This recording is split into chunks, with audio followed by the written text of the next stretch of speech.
Machiegni kendo janeno ten kaonti ma Nairobi osingo ni gibiro dhi nyime kod neno ni jodak ma Nairobi odak e alwora makare maonge koko mang'eny kowuok e ute mag lamo kod kuonde to ngona. Apisa mochung' ne alwora Nairobi Geoffrey Mosiria mane obago romo kod jotend kanise koro dwaro ni kanise oluw chike mag geng'o koko mang'eny ahinya to e kinde alam mar otieno mong'ere kaka kesha.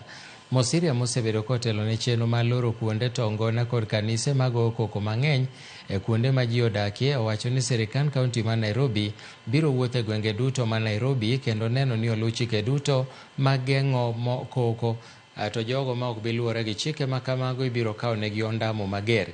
Bende owacho ni kaka kaonti ginywako lwedo chenro mar luoko aora ma Nairobi kendo gibiro kawo okang' mager ne jogo machido aorano.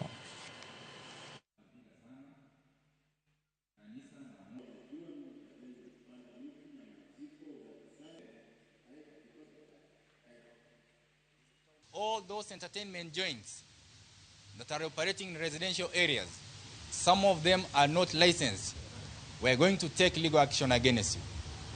We are going to arrest those who are not going to follow the law, those who are not going to soundproof, those churches that want to do kesha in residential area, and we can give them space at Uhuru Park where they can come and do kesha and play loud music, so that at the residential area, at the agreed time, when they do their kesha, there's a time they'll be required to switch off the music and pray without the microphone.